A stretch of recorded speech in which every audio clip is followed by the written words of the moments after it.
رب جملنا بعلم واهدنا دنيا ودينا يا إله العالمين يا مجيب السائلين. بسم اللہ الرحمن الرحیم نحمدہ ونصلی علی رسولہ الکریم اما بعد رب یسر ولا تعسر وتمم بالخیر وبک نستعین یا فتاح. معزز ناظرین و سامعین، السلام علیکم ورحمۃ اللہ وبرکاتہ. آج ہم انشاءاللہ ایک اور مادہ یعنی روٹ ورڈ جو کہ قرآن مجید میں کثرت سے استعمال ہوا ہے اس کو دیکھنے والے ہیں. وہ ہے کاف فا را پر مشتمل مادہ جو قرآن مجید میں مختلف شکلوں اور حالتوں میں کل 525 مرتبہ استعمال ہوا ہے. تو یہ جو مادہ ہے کاف فا را پر مشتمل مادہ، یہ قرآن مجید میں مختلف شکلوں صورتوں میں استعمال ہوا ہے. ابھی میں آپ کے سامنے یہ کچھ شکلیں رکھ رہا ہوں. کاف فا را مادہ ہم آگے دیکھیں گے کہ یہ باب نون سے استعمال ہوتا ہے، یعنی نصر ینصر سے، تو اس کی شکل بنے گی کفر یکفر کفرن، اور اس کا جو مصدر ہے کفرن بھی ہو سکتا ہے، کفورن بھی ہو سکتا ہے، اور کفرانن بھی ہو سکتا ہے. تو یہ ماضی اور مضارع کی جو اس سے گردانیں بنیں گی وہ مختلف شکلیں انشاءاللہ یہ قرآن مجید میں آپ کو نظر آئیں گی. اس کے علاوہ کفرن کی شکل آپ کو نظر آئے گی، کافرن، کافرتن، کوافرن، کفارن، کفورن، تکفیرن. اب یہ آپ کو نظر آ رہا ہوگا کہ باب تفعیل ہے، کفر یکفر تکفیرن، تو باب تفعیل کی جو مختلف گردان کی شکلیں ہیں ان میں بھی یہ آپ کو استعمال ہوتا نظر آئے گا مادہ. اسی طرح باب تفعیل سے ہی ایک ہمیں شکل نظر آئے گی کفارتن، اور ایک صیغہ تعجب کی شکل ما اکفرہ، یہ بھی ہمیں نظر آئے گی. تو یہ مختلف شکلیں ہیں جو میں نے آپ کے سامنے رکھی ہیں. کاف فا را مادہ پر مشتمل یہ مادہ مختلف شکلوں میں کل 525 مرتبہ قرآن مجید میں استعمال ہوا ہے. تو جیسے میں نے کہا کہ یہ باب نون سے استعمال ہوتا ہے، تو ناصر ینصر سے اس کی اگر ماضی مضارع کی شکل بنائیں تو کیا بنے گا کافر یکفر، اور جیسے میں نے پہلے بھی بتایا کہ اس کا مصدر کفرن بھی ہو سکتا ہے، کفورن بھی ہو سکتا ہے، کفرانن بھی ہو سکتا ہے. اب اس کا جو لغوی معنی ہے وہ ہے کسی چیز کو دبا دینا یا کسی چیز کو اس طرح چھپا دینا کہ اس کا نام و نشان بھی باقی نہ رہے. تو قرآن مجید میں یہ مادہ اسی مفہوم میں استعمال ہوا ہے، یعنی کسی چیز کو دبا دینا یا کسی چیز کو اس طرح چھپا دینا کہ اس کا نام و نشان باقی نہ رہے. اچھا، اب یہ جو بنیادی مفہوم ہے اس کے ساتھ یہ الفاظ قرآن مجید میں شکر اور ایمان کے مقابلے میں استعمال ہوتے ہیں. یعنی شکر کرنا اور ایمان لانا کا مقابلہ کیا ہوگا؟ ناشکری کرنا اور ایمان نہ لانا یا نافرمانی کرنا. تو یہ الفاظ قرآن مجید میں شکر اور ایمان کے مقابلے میں استعمال ہوتے ہیں. اب اس حوالے سے اگر دیکھا جائے تو یہ کفر یکفر کفرن کا ایک معنی نکلے گا ناقدری کرنا یا ناشکری کرنا. اب ناشکری کو بھی کفر اس لیے کہا جاتا ہے کہ جو ناشکرہ انسان ہے وہ اپنے محسن کے جو احسانات ہیں ان کو چھپا رہا ہوتا ہے. تو ناشکری کو بھی عام طور پر کفر بھی کہا جاتا ہے. تو ایک معنی اس کا کیا آیا؟ ناشکری کرنا یا ناقدری کرنا. دوسرا معنی جو قرآن مجید میں آپ کو نظر آئے گا اس مادہ کا کفر یکفر کفرن، وہ ہے ایمان لانے سے انکار کرنا. دراصل اللہ کی معرفت، اس کی وحدانیت، نیکی اور بدی کا شعور اور شکر کا جذبہ یہ انسان کی فطرت میں ڈال کر اس کو اس دنیا کی امتحان گاہ میں بھیجا گیا ہے. اب صورتحال یہ ہوتی ہے کہ یہ چیزیں انسان کے اندر سے ابھر کر شعور کی سطح پر آنا چاہتی ہیں، لیکن جو ناشکرے اور ناقدرے لوگ ہیں وہ کیا کرتے ہیں؟ وہ اسے دبا دیتے ہیں یا چھپا دیتے ہیں. اچھا، اس کے بعد ہی ظاہر ہے وہ اس قابل ہوتے ہیں کہ وہ ناشکری کریں یا انکار کریں. تو شریعت کی اصطلاح میں جن چیزوں پر ایمان لانا فرض ہے ان میں سے اب کسی چیز کا انکار کیا جائے گا تو اس کا نام کفر کہلائے گا. تو یہ ایمان لانے سے انکار کرنا یہ دوسرا معنی ہے جو آپ کو اس مادہ سے نظر آئے گا.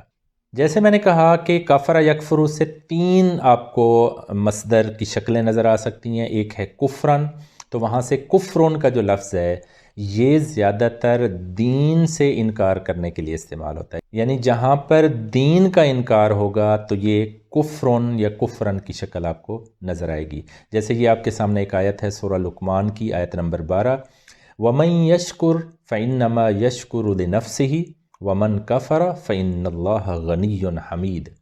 اور جو شکر کرے تو کچھ نہیں سوائے اس کے کہ وہ شکر کرتا ہے اپنے ہی لیے، اور جس نے ناشکری کی تو بے شک اللہ بے نیاز اور حمد کے لائق ہے یا حمد کیا ہوا ہے. تو یہ کفر ان کا آپ کو نظر آ رہا ہوگا کہ یہاں پہ دین سے انکار کرنے کے معنی میں یہ استعمال.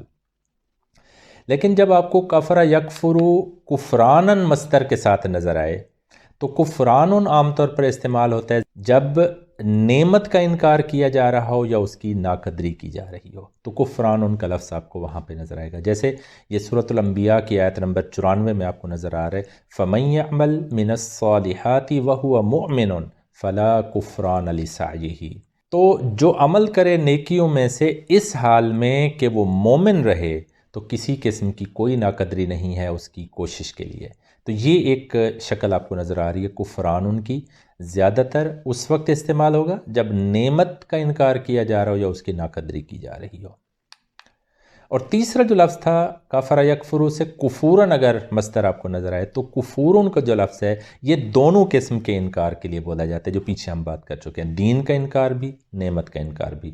جیسے یہ آپ کے سامنے ایک مثال موجود ہے سورہ بنی اسرائیل کی آیت نمبر 89، وَلَقَدْ صَرَّفْنَا لِلنَّاسِ فِي هَذَا الْقُرْآنِ مِنْ كُلِّ مَثَلٍ فَأَبَىٰ أَكْثَرُ النَّاسِ إِلَّا كُفُورًا.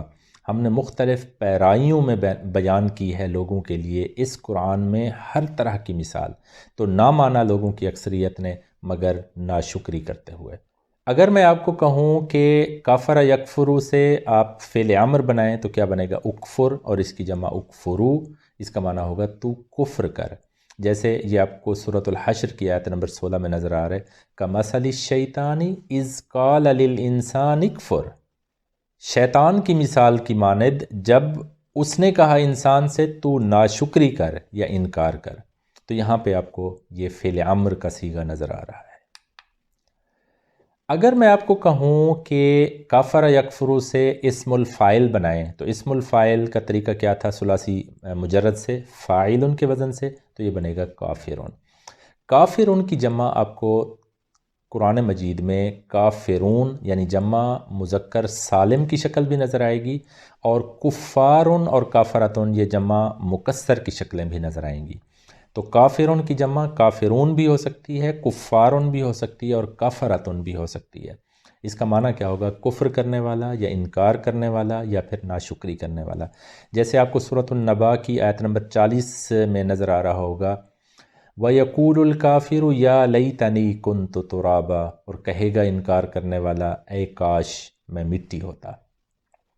اسی طرح سورۃ الاعراف کی آیت نمبر 76 آپ کو نظر آ رہی ہے قَالَ الَّذِينَ اسْتَكْبَرُوا إِنَّا بِالَّذِي آمَنْتُمْ بِهِ كَافِرُونَ.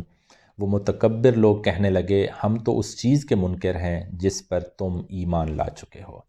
سورہ عبس کی آیت نمبر 42 میں آپ کو یہ نظر آ رہا ہے اولئک هم الکفرۃ الفجرہ، یہی لوگ تو ہیں کافر فاجر. ایک اور چیز ذہن میں رکھیں کہ کسان جو ہوتا ہے کھیتی باڑی کرنے والا، اس کے لیے بھی یہ لفظ کافرن استعمال ہوا ہے، کیونکہ وہ کیا کرتا ہے کہ زمین کے اندر بیج کو دباتا ہے اور چھپاتا ہے. تو اس معنی میں اس کو کافرن کا لفظ اس کے لیے کہا گیا ہے. جیسے سورۃ الحدید کی آیت نمبر 20 میں دیکھیں کمثل غیث اعجب الکفار. یہاں کافرن کی جمع کفارن استعمال ہوتی نظر آ رہی ہے، لیکن یہاں پہ دیکھیں بارش کی مثال کی مانند جو بھلی لگی کسانوں کو. اسی طرح رات کو بھی کافر کہتے ہیں کیونکہ یہ سب چیزوں کو چھپا لیتی ہے. کافرون کا مؤنث اگر آپ دیکھیں تو کافرتن، اور اس کی جمع ہوتی ہے کوافرون. تو گویا یہ اسم الفاعل ہے لیکن مؤنث کے لیے اس کا معنی ہوگا انکار کرنے والی یا ناشکری کرنے والی. یہ لفظ بھی قرآن مجید میں استعمال ہوا ہے. جیسے سورہ آل عمران کی آیت نمبر 13 میں دیکھیں وَأُخْرَى كَافِرَةٌ يَرَوْنَهُمْ مِثْلَيْهِمْ رَعْيَ الْعَيْنِ. اور دوسری فوج کافروں کی ہے، دیکھتے ہیں یہ ان کو اپنے سے دو چند صریح آنکھوں سے۔ اسی طرح سورہ الممتحنہ کی آیت نمبر 10 میں آپ کو نظر آ رہا ہوگا وَلَا تُمْسِكُوا بِإِثَمِ الْكَوَافِرِ، اور تم کافر عورتوں کے تعلقات کو باقی مت رکھو۔ تو یہاں پہ دیکھیں کوافر ان کی شکل آپ کو نظر آ رہی ہے۔ کافر یکفر سے مبالغہ کا ایک صیغہ، یعنی اس مبالغہ وہ ہے فعال کے وزن سے کفارن، اس کا معنی ہوتا ہے بہت ناشکرہ یا بہت انکار کرنے والا۔ جیسے یہ آپ کو نظر آ رہی ہے آیت سورہ الزمر کی آیت نمبر 3، ان اللہ لا یہدی من ہوا کاذب کفار، یقیناً اللہ ہدایت نہیں دیتا اس کو جو بہت زیادہ انکار کرنے والا جھوٹا ہے۔ اسی مادہ کو اگر میں کہوں کہ فعول کے وزن پر اسم المبالغہ بنائے تو یہ بنے گا کفور، اس کا معنی ہوتا ہے دل کھول کر ناشکری کرنے والا یا انکار کرنے والا۔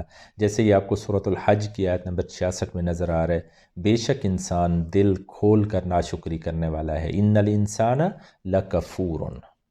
اور آخر میں ایک چیز جو میں آپ کے سامنے رکھنا چاہ رہا ہوں وہ ہے کہ کفر یکفر کفرن، اس مادہ کو اگر صیغہ تعجب اس کا بنائیں، یا ہم نے صیغہ تعجب کی ایک شکل پڑھی تھی ما افعلہ، اسی وزن پہ دیکھیں ما اکفرہ، یہ اظہار تعجب کے لیے استعمال ہوتا ہے۔ تو ابھی آپ دیکھیں یہ سورہ عبس کی آیت نمبر 17 میں آپ کو نظر آ رہا ہے قتل الانسان ما اکفرہ، کافر انسان پر اللہ کی مار، وہ کیسا ناشکرہ ہے۔ تو یہ وہ کیسا ناشکرہ ہے یہ اظہار تعجب کے لیے استعمال ہو رہا ہے۔ تو شکل آپ کو کیا نظر آ رہی ہے ما اکفرہ۔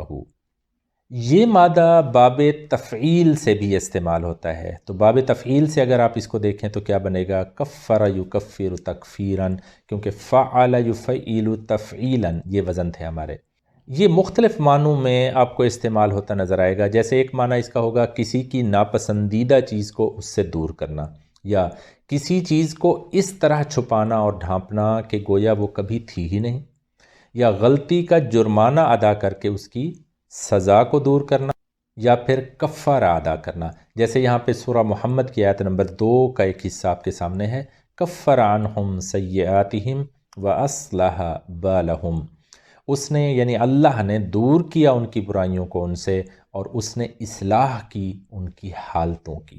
تو یہاں پہ آپ دیکھیں دور کرنا کے معنی میں کہ کسی کی ناپسندیدہ چیز کو اس سے دور کرنا، یہ اس معنی میں استعمال ہوتا نظر آ رہا ہے۔ باب تفعیل سے اگر آپ فعل امر بنائیں تو کیا بنے گا کفر، اس کا معنی ہوگا تو دور کر۔ جیسے یہ سورہ آل عمران کی ایک آیت آپ کے سامنے ہے ربنا فاغفر لنا ذنوبنا وکفر عنا سیئاتنا وتوفنا مع الابرار، اے ہمارے رب تو بخش دے ہمارے لیے ہمارے گناہوں کو، اور تو دور کر دے ہم سے ہماری برائیوں کو، اور تو موت دے ہم کو نیک لوگوں کے ساتھ۔ تو یہاں پہ آپ دیکھیں کفر کا لفظ آپ کو نظر آ رہا ہے تو دور کر کے معنی میں۔ باب تفعیل سے ایک اسم آپ کو نظر آتا ہے کفارتن کی شکل میں۔ کفارتن کا جو یہ لفظ ہے اس کا لغوی معنی ہے چھپانے والی چیز۔ اب جو چیز گناہ کو دور کر دے اور اسے چھپا دے اسے ہم کفارہ کہتے ہیں، یعنی گناہ کا شرعی اتار۔ گویا کسی نیکی کو گناہ کا کفارہ قرار دینے کا مطلب ہوتا ہے کہ یہ نیکی اس گناہ پر چھا جائے اور اسے ڈھانپ لے، جیسے کسی دیوار پر اگر ایک داغ لگ جائے تو اس پر سفیدی پھیر کر اسے مٹا دیا جاتا ہے۔ یہ سورہ مائدہ کی آیت نمبر 89 میں آپ کو یہ لفظ نظر آ رہا ہے ذالک کفارۃ ایمانکم اذا حلفتم، یہ تمہاری قسموں کا کفارہ ہے جب کہ تم قسم کھا کر توڑ دو۔ تو یہ تھا ہمارا آج کا مادہ یا روٹ ورڈ کاف فا را پر مشتمل۔ یہ قرآن مجید میں کثرت سے استعمال ہوا ہے، تو آپ نے دیکھا کہ مختلف شکلوں میں یہ کل 525 مرتبہ استعمال ہوا ہے۔ اللہ رب العزت ہمیں قرآن مجید کو سمجھنے اور اس پر صحیح طریقے سے عمل کرنے کی توفیق عطا فرمائے۔ سبحان ربک رب العزت عما یصفون وسلام علی المرسلین والحمد للہ رب العالمین۔ السلام علیکم ورحمۃ اللہ وبرکاتہ۔